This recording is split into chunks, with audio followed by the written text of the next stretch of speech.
প্রিয় ছাত্রছাত্রীরা স্বাগত। আজকে আমরা এন্ডোপ্লাজমিক জালিকা, একটা বিশেষ ধরনের পর্দা ঘেরা কোষাঙ্গাণু, সেইটা নিয়ে আজকে আলোচনা করব। এন্ডোপ্লাজমিক জালিকা বা এন্ডোপ্লাজমীয় জালিকা এটা একক পর্দাবৃত এক ধরনের কোষাঙ্গাণু। একক পর্দাবৃত এক ধরনের কোষাঙ্গাণু যা কোষের সাইটোপ্লাজমে ছড়িয়ে ছিটিয়ে অবস্থান করে, নিউক্লিয়াসের কাছাকাছি অবস্থান করে, প্লাজমা পর্দার সঙ্গে সংলগ্ন অবস্থাতেও থাকতে পারে। একক পর্দাবৃত এই নলাকার বা থলির মতো বা গোলাকার যে বিশেষ ধরনের অঙ্গাণুগুলো মূলত বিভিন্ন ধরনের বিপাকীয় কাজের সঙ্গে সম্পর্কযুক্ত, এদের আমরা এন্ডোপ্লাজমীয় জালিকা বলে থাকি। তাই এন্ডোপ্লাজমিক রেটিকুলাম বা এন্ডোপ্লাজমিক জালিকা এইটা কোথায় থাকে? সমস্ত ইউক্যারিওটিক কোষেই এটা থাকে, কেবলমাত্র পরিণত লোহিত রক্তকণিকা বা ডিম্বাণু বা কিছু নিম্ন শ্রেণীর উদ্ভিদে থাকে না। তাছাড়া সমস্ত পরিণত ইউক্যারিওটিক কোষে এন্ডোপ্লাজমীয় জালিকা দেখা যায়। এই এন্ডোপ্লাজমীয় জালিকা যখন পেশি কোষে থাকে, মাসল সেল, পেশি কোষে যখন এন্ডোপ্লাজমীয় জালিকা থাকে তখন তার নাম হচ্ছে সার্কোপ্লাজমিক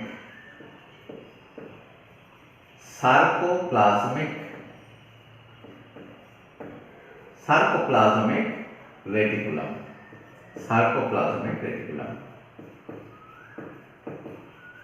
যখন এটা পেশি কোষে থাকে তখন তার নাম সার্কোপ্লাজমিক রেটিকুলাম।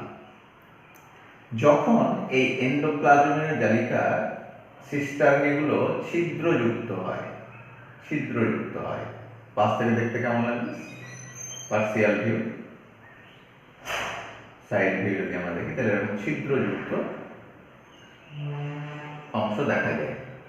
এইরকম ছিদ্রযুক্ত এন্ডোপ্লাজমীয় জালিকা থাকলে তাদের বলবো আমরা অ্যানুলেট ল্যামেলি।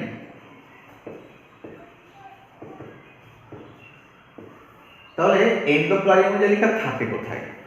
সমস্ত ধরনের বিপাকীয়ভাবে সক্রিয় কোষে, তাহলে পেশি কোষ, যকৃৎ কোষ, বিভিন্ন ধরনের ক্ষরণকারী কোষ যেমন অগ্নাশয় কোষ, এই সমস্ত কোষে এন্ডোপ্লাজমীয় জালিকা প্রচুর পরিমাণে থাকে। প্রোটিন উৎপাদনকারী কোষগুলোতে এন্ডোপ্লাজমীয় জালিকা প্রচুর পরিমাণে থাকে।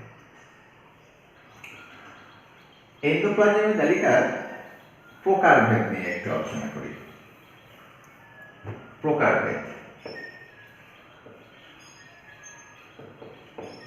এন্ডোপ্লাজমীয় জালিকা ইয়ার এন্ডোপ্লাজমিক রেটিকুলাম রাইবোজোম আছে না নেই? রাইবোজোমের উপস্থিতি অনুসারে রাইবোজোম এক ধরনের বিশেষ প্রোটিন, রাইবোনিউক্লিয় প্রোটিন নিয়ে তৈরি এইরকম উপাদান, দানাদার এরকম উপাদান, আমরা বলতে পারি যে দানাদারের প্রোটিন উপাদান রাইবোজোম। যদি রাইবোজোম থাকে তাহলে তাদের গাত্র কেমন হবে? এন্ডোপ্লাজমীয় জালিকার গায়ে রাইবোজোম আছে, তাহলে এন্ডোপ্লাজমীয় জালিকার গায়ে যখন রাইবোজোম আছে তখন তাদের গাত্র হবে অমসৃণ। তাহলে এরকম রাইবোজোম দানাযুক্ত হতে পারে এন্ডোপ্লাজমীয় জালিকা, রাইবোজোম দানাযুক্ত হতে পারে।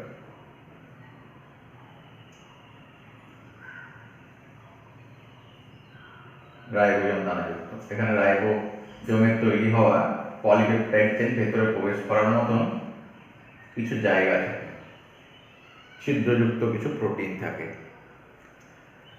তো রাইবোজোম দানা যদি থাকে তাহলে সেই ইয়ারকে বলবো আমরা অমসৃণ। তাহলে এটাকে বলবো আমরা অমসৃণ এন্ডোপ্লাজমিক জালিকা, অমসৃণ ইয়ার। যদি রাইবোজোম দানা না থাকে তাহলে তারা সাধারণত এরকম নলাকার দেখতে হয়, টিউব লাইক স্ট্রাকচার হয়, বিভিন্ন রকম আকার আকৃতি হতে পারে। এইরকম নলাকার সাধারণত বেশি হয় এই আকৃতিটা যদি রাইবোজোম না থাকে। তাহলে রাইবোজোম দানা থাকলে বলছি আমরা অমসৃণ, রাইবোজোম দানা যখন নেই তাকে বলছি আমরা মসৃণ ইয়ার, মসৃণ এন্ডোপ্লাজমিক জালিকা। তাহলে রাইবোজোম দানা আছে না নেই তার ভিত্তিতে এন্ডোপ্লাজমিক জালিকা দু রকম, অমসৃণ এবং মসৃণ। আকৃতি অনুসারে রাইবোজোম কি প্রকৃতির হতে পারে? আকার আকৃতি অনুযায়ী রাইবোজোমের তিনটে টাইপ আমরা দেখতে পাই, তিন ধরনের রাইবোজোম আছে, এন্ডোপ্লাজমীয় জালিকা তিনটে আকৃতি আমরা দেখতে পাই, তিন ধরনের আকার হতে পারে। সিস্টার্নি,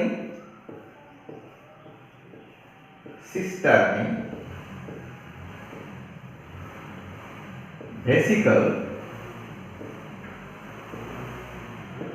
ও টিউবিউল।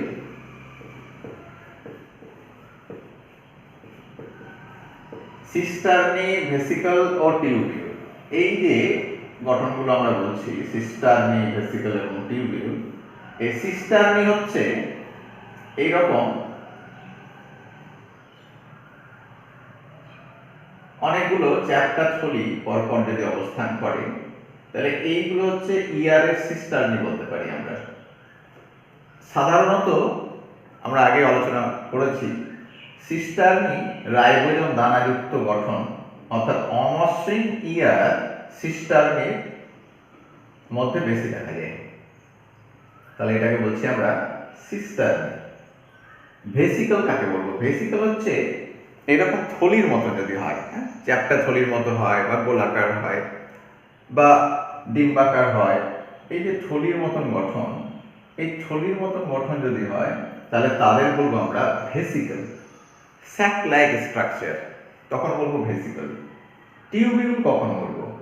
টিউবিউল হচ্ছে যখন লম্বা সরু নলের মতন গঠন দেখা যায় তখন তাদের বলবো আমরা টিউবিউল। টিউবিউল এরকম শাখাযুক্ত হতে পারে বা এটা শাখাহীন হতে পারে,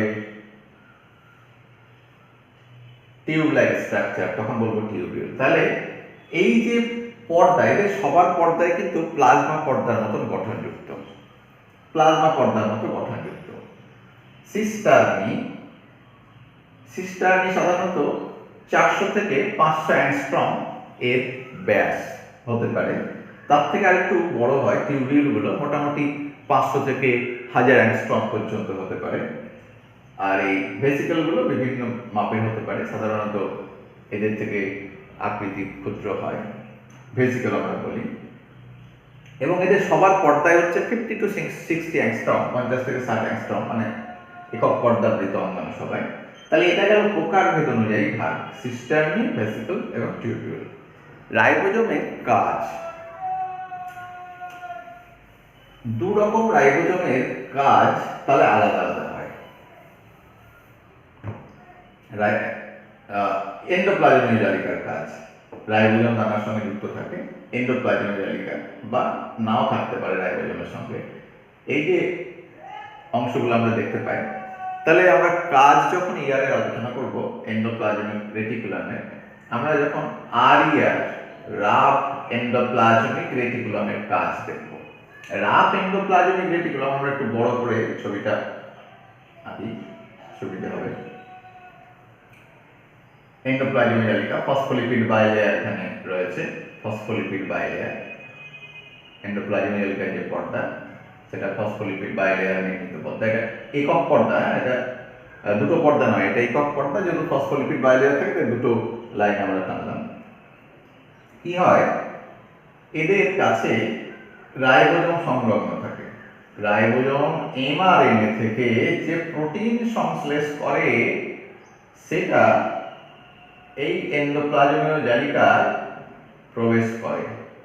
এখানে ছিদ্রযুক্ত প্রোটিন থাকে যারা এই সদ্য সৃষ্ট পলিপেপটাইড শৃঙ্খলকে ইআর এর ভেতরে প্রবেশ করতে সাহায্য করে। আর ইআর তাহলে এর প্রোটিন যেহেতু রাইবোজোম তৈরি করে, আর সেই প্রোটিনের মডিফিকেশন অর্থাৎ প্রোটিনের প্রয়োজনীয় পরিবর্তন এবং প্যাকেজিং, প্রোটিনকে একটা কার্যকরী রূপ দেওয়া, প্রোটিন ফোল্ডিং, ভাঁজ করা যেটাকে বলি আমরা প্রোটিন ফোল্ডিং, সেই প্রোটিন ফোল্ডিং এর বিষয়টা এই আরইআর এর ভিতরে হয়। অর্থাৎ প্রোটিন যেটা সদ্যসৃষ্ট পলিপেপটাইড শৃঙ্খল, সেটা রাফ অমসৃণ এন্ডোপ্লাজমিক জালিকা, সেই অমসৃণ এন্ডোপ্লাজমিক জালিকার ভেতরে এই প্রোটিনের ফোল্ডিং হয়। বিভিন্নভাবে এই প্রোটিন কার্যকরী অবস্থায় এই প্রোটিনের ফোল্ডিং হয়। যদি এটা সাকসেসফুল ফোল্ডিং হয়, ঠিকঠাক ফোল্ডিং হয়, তাহলে এখান থেকে বিশেষভাবে এই যে ভেসিকল আমরা বলছিলাম এতক্ষণ, এরকম ভেসিকল তৈরি হয়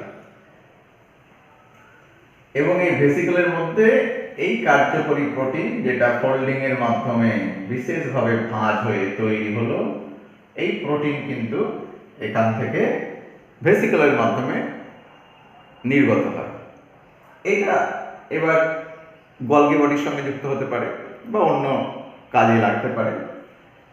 তাহলে রাফ এন্ডোপ্লাজমীয় জালিকার প্রধান কাজ হচ্ছে এর প্রোটিন সংক্রান্ত, প্রোটিন সংশ্লেষের যে সমস্ত বিষয় আছে, প্রোটিন সংশ্লেষের পরে যে মডিফিকেশনগুলো হয়, প্রোটিনের ভাঁজ, প্রোটিন ফোল্ডিং, প্রোটিনের মডিফিকেশন, এই সমস্ত কাজ হচ্ছে রাফ এন্ডোপ্লাজমীয় জালিকার কাজ।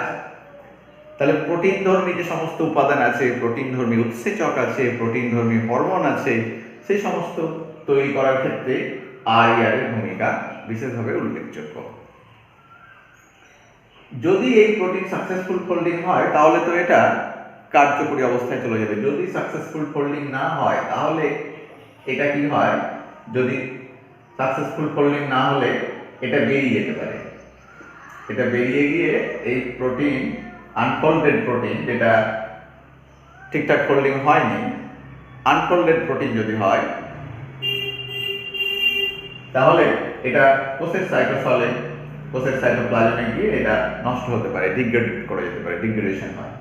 যদি এই প্রোটিন এখানে জমে থাকে, যদি বড় আকৃতি হয়ে যায় কিন্তু ঠিকঠাক ফোল্ডিং হয়নি, তাহলে এগ্রিগেশন হয় এখানে প্রোটিনের, যেটা পরে এরকম ভেসিকল তৈরির মাধ্যমে লাইসোজোমের সঙ্গে যুক্ত হয়ে নষ্ট হতে পারে, বা পুরো এন্ডোপ্লাজমিক এই সিস্টেমটায় এটা পুরোটা লাইসোজোম দ্বারা এটা অটোফ্যাগিক পদ্ধতিতে, অটোফ্যাগোজোম সৃষ্টিতে পদ্ধতির মাধ্যমে এটা নষ্ট হয়ে যাবে।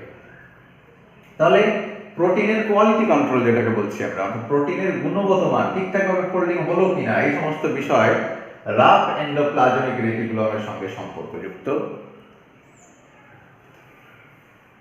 আমরা এসিআর এর কাজ,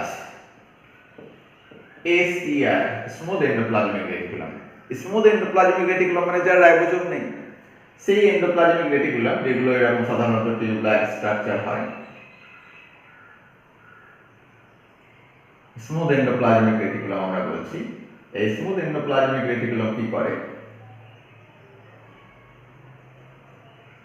এরা লিপিড, এরা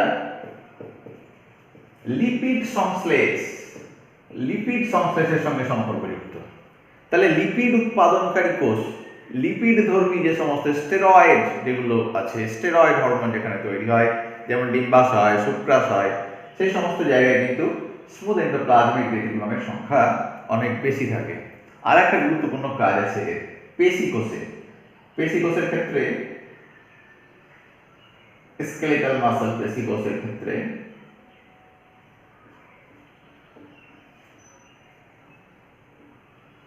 পেশিকোষে এই এসিআর কি করে, ক্যালসিয়াম আয়নকে,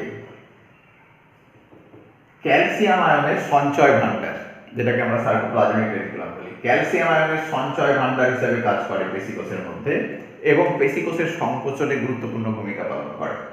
তাহলে লিপিড সংশ্লেষ করা, ক্যালসিয়াম আয়ন সঞ্চয় করা, এগুলো হচ্ছে স্মুথ ইয়ারের গুরুত্বপূর্ণ কাজ।